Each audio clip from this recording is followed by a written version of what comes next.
So we were talking about the Beavs and the Cougs landing a home. Vancouver Ford text line says, "I won't be hurt again. I'll believe it when I see it." Yeah, no, I get that.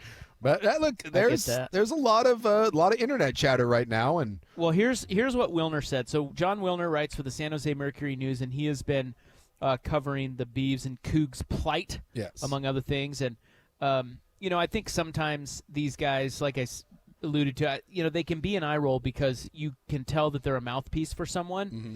So it's a one-sided thing. Yes. But in this instance today, he wrote something that I thought was pretty interesting, radical but interesting. He was talking about how the Big 12, because Brett Yormark, the commissioner of the Big 12, said at Big 12 Media Day that they need to open up different sort of windows for game. They need to think outside the box in terms of when they play and getting eyeballs on their games. And, of course, now with Arizona State, and then Utah and BYU. Utah, BYU are in the Mountain time zone. Yeah. Arizona and Arizona State, interestingly enough, are in the Pacific time zone once it's November. Yes. But September and October, they're also in the Mountain time zone. Or maybe it's the other way around. I can't even remember. Yeah, because they do it. They do the weird no time flip thing. But he was making the case that it would behoove the Big 12, if ESPN is pushing for this, to look at Oregon State and Washington State being in the Pacific time zone, getting 2 more Pacific time zone teams in,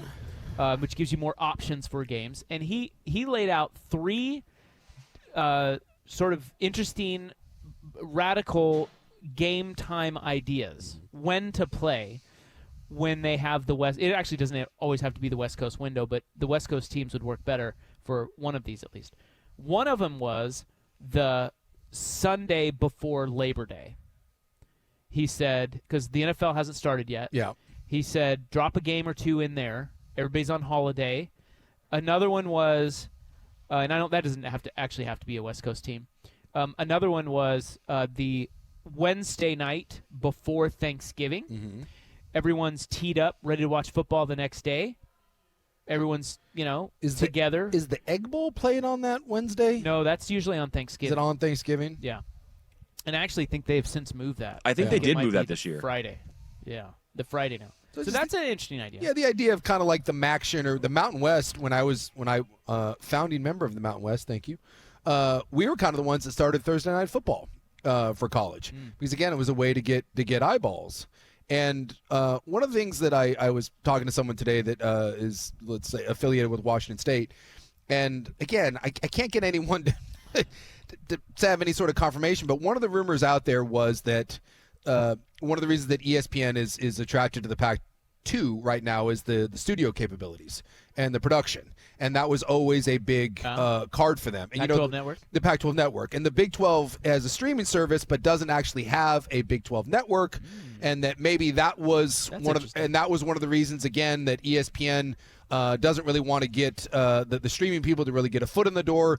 And is that something that Washington State and Oregon State can use for leverage? Well, they own that, right? They own that. Now that they're the only 2 in the league. Yeah, the only 2 in the league. And could that be something that makes it more attractive and kind of ends up being a win-win? And I was talking to someone today at Washington State. I guess wasn't talking. I'd say I was messaging back and forth.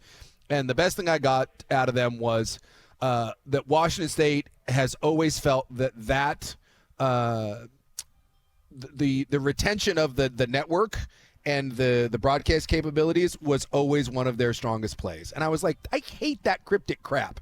And that's all I got was just like, that's important. So makes sense because the infrastructure is already there. Yes. Right? And a lot of equipment and they dumped a lot of money to that. Yes. And it's all sitting there ready to broadcast. So that's good. And the third, real quick, there was one other one that he mentioned, which would pertain to West Coast teams. And it would help for the Big 12 if they did this to have Oregon State and Washington State. And that is, he said, put a game on Sunday night. Yeah. And if you play out west, that game could start at 7 o'clock. That's 10 o'clock back east. Yeah. Sunday night football, you'll probably overlap by about an hour. Yeah. But people could go from Sunday night football, or if Sunday night football is a blowout, they could turn it right over to more football. You kind of have a Pac-12 after dark just on which Sunday. I think that's the best one of the 3. It's intriguing because I'll tell you what, if Sunday night football ends up being a dud or just when it's over, I would certainly be intrigued. to flip over, and 'Cause everybody's already watching football. everyone's already watching football, and you're in that habit. And what's the difference that playing Saturday night, Sunday night? So I'm intrigued by it. And look, I'll say this about the Big 12: whether or not any of this stuff comes to fruition, we know right now. How about this? At the very least, there are real discussions going on right now between the Big 12, ESPN about expansion. We know about the ACC, and I would be stunned if all this stuff that is getting kicked up out there is completely off target in regards to the Pac-2. Whether or not that comes to fruition over the next 2 years, I don't know. But discussions are happening. And the one thing you can say about the Big 12 that we've learned since Yormark has taken over, that is a forward-thinking, aggressive conference. And this goes right down to everything they've done, from jumping ahead of the Pac-12 to take the ESPN deal, to talking about private equity maybe coming in and injecting cash. I mean, there's some talk if they end up with this private equity thing, they could be distributing $60 or $70 million to the point where some of the ACC teams, like Florida State or Clemson, would be willing to make the jump to the Big 12. And maybe now, again, this ESPN partnership and adding 2 out west and adding a couple more in the ACC. I would not put anything past the Big 12, because I think they understand and always have that they are not a major power player. They are also they're an also-ran, and they are going to stay ahead of the curve, whereas it felt like a little bit like the Pac-12 and the ACC kind of got crowned up a little bit and said, well, we're just as good as anyone else. And look at what's happened to them. Whereas the Big 12 is not doing that. The Big 12 says we have to stay on top of this. So I'm always intrigued by what the Big 12 is up to and what they're doing. And this is such a fast-moving landscape. There's just nothing at this point that would surprise me. And and that includes, like you said, some of those time slots. If the Big 12 came up with some creative time slots that made them more attractive to TV partners, least shocking thing of all time. Well, they have good leadership. I mean, they were dead in the water. Yes. I mean, I remember as a Kansas fan being terrified. Cooked. Like, I was like, where are we going to go? Yep. I mean, hopefully basketball pulls a little weight, because other than that, it's Yep. But, well, and the other one, too, is the Big 12 is going to be the first. It's going to happen, by the way, with their next TV deal. They're going to be the first one to break basketball away from football. Yeah. The Big 12 is going to say, look, our basketball is really valuable, and we're going to sell it on its own. And no one else has done that. Again, that is a forward-thinking conference trying to force themselves into, being relevant. There's just so much money coming. Yes. There's so much more money coming. Yep. It's not even.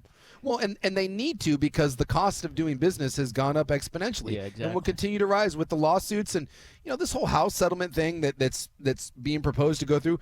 Realize that none of that stuff is set in stone.